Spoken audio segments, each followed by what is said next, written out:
Good morning. Good morning. Good morning. Great, good. So, David and Lena approached me to do the Bible study this morning. I probably said yes too quickly, so if they ask you, reflect on it first. But it took me a bit out of my comfort zone. Okay. So we're continuing the healing series, which we've been having the last few weeks. And this morning we're going to discuss the story of Lazarus in the Bible. And I'm going to speak a bit about the miracles of God in general context, and then of Lazarus. Okay, so the slides, the clicker is not working. Yeah. Okay, there it's working. Perfect. Okay, so I want to discuss just a bit of general about miracles in the Bible. Then I'm going to read through the scripture, because this is the foundation of today's lesson. And then just the authority of Jesus and God, right? Just to try and understand His awesomeness, right? And then a few reflections that I had when I was reading this. Okay, so when we look at the miracles of Jesus in the Bible, there were 37 or around 37 which are detailed in the Bible. So there were healings, exorcisms, miracles over nature, and then also raising people from the dead. There were 3 people that Jesus raised from the dead, right?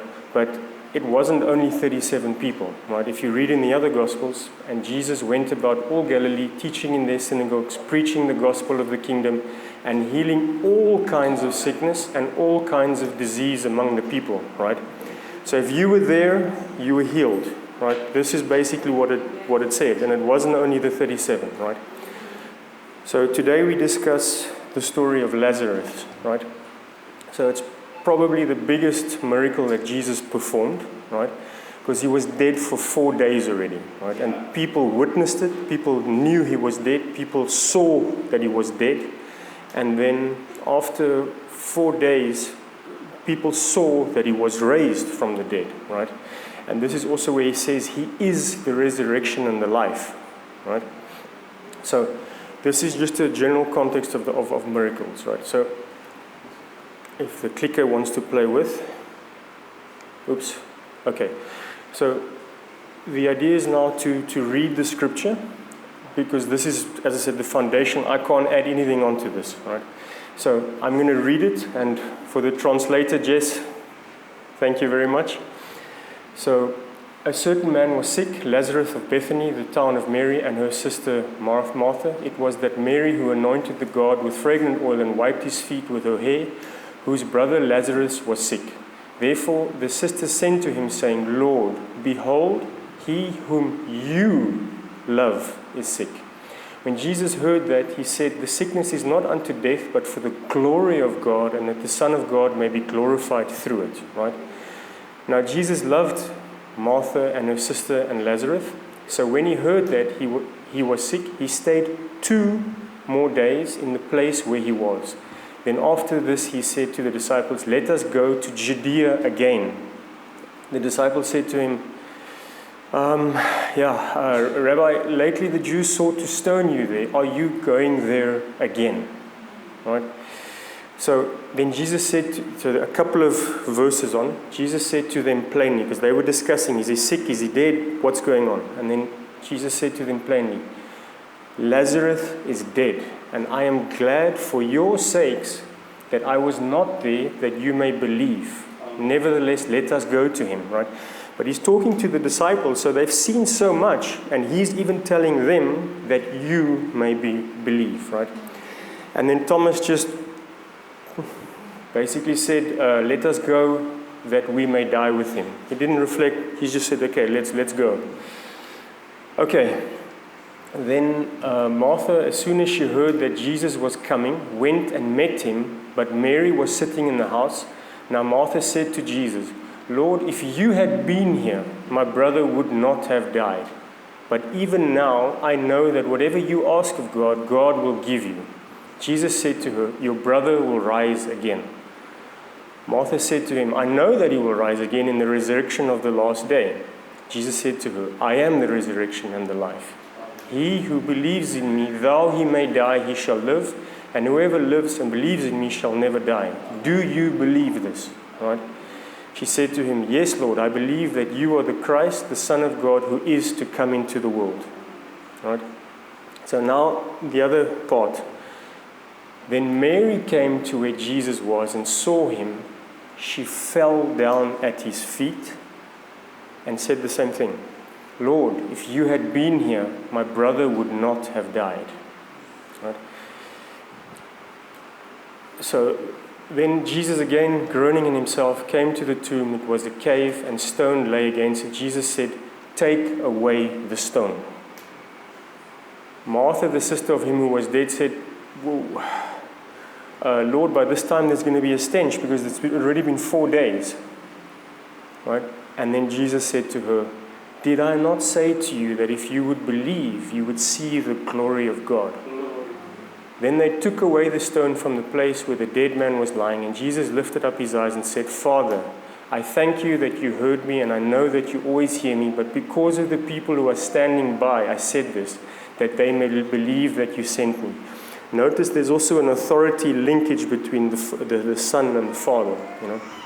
And then he just, boom, you know, I don't know how to say it. It's not, they probably lightened it a bit in the scripture, but it was boom. They just said, Lazarus, come forth. And then the people saw Lazarus rising from the dead, right, coming out with his grave clothes, right. So, I want to step back a bit and just consider the miracles in the Bible, right? So, we know the story of when God parted the Red Sea, right? So the Israelites, they fled Egypt, and they were at this massive sea, and they were blocked, right? So we probably have these situations every day. Some are bigger, some are small, but they're blocked, right? So I've personally been to Egypt, and I've stood there, and I saw the sea, right? And I'm a person that likes to build things, right? So when I was reading this, the first thing I reflected was, okay, I was building a retaining wall, right? So you need a massive foundation and a retaining wall to keep 3 meters of soil away. You need to get the water away from the wall, but because no matter how strong you build a wall, water can crush a wall, right? So in this case, you need to build a dam wall that has to sustain the pressure of all that water, right? So you're going to have to build one on the left, on the right, dry the soil and let the people pass. But in my head, okay, whoa, this is going to take decades to do. So the plan's not going to work, it's not going to work. So then the builder in myself, the easy option, much easier option is to build a bridge. And you just need to put the pillars, suck out the water, put the concrete in, and you build a bridge. But it's probably also going to take you a decade. So, okay, this is not going to work, right? The third thing I thought about, okay, but we're in a predicament now. We're going to have to go back to the Egyptians and negotiate, and we're probably going to be treated even worse than we were treated. But then God just said, that little stick in your hand, just lift it. I mean, we wanted something to do. I mean, I wanted to build a bridge and just do it. And God just said, just lift the stick. And this amazing water just parted. And the Israelites could go across, right? Where God showed that mighty east wind to push the water, right? So people were walking. So the soil underneath was dried, right? So it's just a miracle beyond our understanding. And then also the cloud where He kept the Israelites and the Egyptians apart, and they could cross, right? So what I want to say here is God did miracles that we may believe, right? Personally, many years back, I was an atheist. If you told me this and all of the miracles of the Bible, I would have thought you mad. No, really, I mean, it's until I had that personal, tangible encounter with Jesus, which no one, not even my own mother, would know about. God spoke with me, and I could feel that tangible. If that hadn't happened, all of these things would have been just text on paper and dead, right? So this is why, in my opinion, Jesus did the miracles that you can see. There's something in that seeing is believing, and that you may believe, right? I mean, I've personally seen a person being healed. He was deaf, right? And the expression in his face, you didn't need a doctor to test afterwards to see if he can hear. You could just see the person was hearing. I mean, I did nothing. I was just an observer. And this is the thing, like, wow, it's not just something on paper, right? And this is what the people need, that they can see and believe in the power of God, right? So, and the Bible is full of the awesomeness of God. I mean, I'm sure it's going to be super emphasized when we get up there to understand the power and the awesomeness of God, and that we realize who we're actually dealing with and how He loves us, that He sent His Son for us, you know. So, just think of the examples of the three men plus Jesus in the burning with Daniel, right? The God that threw them into the fire died because the fire was so hot, and they came out unscathed, right? The burning bush, the 10 plagues of Egypt. I mean, if you had been there and seen this, I mean, there's no way that you would not have been able to believe, right? But yet, as humans, God had to remind them how many times that, listen, I parted the Red Sea for you and you still don't remember it. Where are you today? Guys, this is what I did. And He reminds it often in the Bible that He did this. And if God speaks twice and repeats Himself, it was probably an awesome thing that He did, right? So, this was the Old Testament, and there's multiple of them. I can't comprehend the awesomeness of God, right? Then, in the New Testament, right, when Jesus calmed the storm, right, these people were like, He speaks, and the waters and the waves, they listen to Him. I mean, imagine being on that boat. It's like, okay, now we're covered, you know. It's like a big bodyguard next to you, you're sorted, you know. Then the woman at the well, right, when that truth is told to her that no one could know, imagine how she felt that, wow, He's told everything that I've ever done, you know. Just that awesomeness of God coming out, right? Then the fisherman, right? I'm also a fisherman. I love fishing, right? I can sit at the water for 6 hours and catch nothing, and then the people say I must go home. I said, no, the big one's still coming. You know, you want to stay there, right? And Jesus said to these guys, listen, follow me. Instantly they dropped their nets. So imagine the authority of God, just being in His presence. They just dropped their nets and they followed Him, right? Then probably the coolest thing in the Bible for me is where Jesus casts out the demons, right? He approaches this demonic man, and the demons say, what do you want with me, Jesus, Son of the Most High God? So the demons, they realize His authority, and He asks, but what is your name? My name is Legion, because we are many, you know.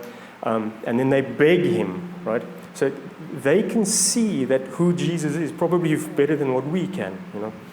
And then also the story of this morning with Lazarus coming out of the tomb, right? So He has even got authority over death, you know. So now a bit of reflection on going back to the story of Lazarus, right? So Mary and Martha sent a message to Jesus, Lord, behold, he whom you love is sick, right? Why did they say, Lord, whom you love is sick? Why not just say, but Lord, my brother is sick, and you come and heal him, right? So the first human reflection I had was, do we sometimes try and persuade God to do what we want for our own benefit? God, it's you that love him, you must heal him. But it's actually my brother, it's actually me that wants that, right? It's just a perception. Maybe I might be wrong on that, right? And but again, if you think of the previous slide of things that I discussed, we should have a deep awe and respect of God. I mean, the fear of God, do we really have that fear of God, right? So that's something that I really reflected on, right? So again, all of this reflection, it's David's fault. I would have not been here if I didn't do it, so thank you for challenging me to do this. So, and God sees our character when we interact with him, right? When we ask something, is it for us, or are we willing to follow God's path, you know? The second reflection, which I have an answer to because it's written in the Bible, is Jesus knew Lazarus was sick, yet he stayed where he was for 2 more days, right? So, and then Jesus says, this is sickness is not unto death, but for the glory of God, that the Son of God may be glorified through it. And of course, that people may see and believe, right? So we might be in a situation today where we're not being healed, we're waiting, we're praying, and we're not getting healed, right? But from this, while we wait, let us glorify God day by day, Because at the end of the day, when it happens, it's other people are going to see and witness it. So let's keep glorifying God in the bad and the good. Right? Okay. Now, coming back to Mary and Martha, you could probably speak for 6 hours on what you read in the Bible between Mary and Martha. Right? So, Lord, if you had been here, my brother would not have died. Right? Is it a form of an accusation against God? Or, I mean, you weren't there, you can't see the facial expression or it, but the tone, how they spoke with God, right? The God that parted the Red Sea, are you going to speak with him like that or like that? Right? That's something I reflected on, right? And also, the difference between Martha and Mary. Martha said this, but Mary fell at his feet and said the same thing, right? Lots of reflections, more questions than answers on my side, right? And then also, again, Martha, she believed, and he knew he would do it. But when he was going to do it, when he was moving stone, well, Jesus, but it's already 4 days, it's going to have a stench. So sometimes we want Jesus to act, but then you've got to do it my way, right? He's got a plan. He's an architect. He follow his plan, right? So that was another reflection I had. So just to wholeheartedly believe in Jesus, right? Okay, then Thomas, let us go also that we may die with him, right? Just let's wing it. We don't need to prepare. Let's just go. It'll all be okay, you know?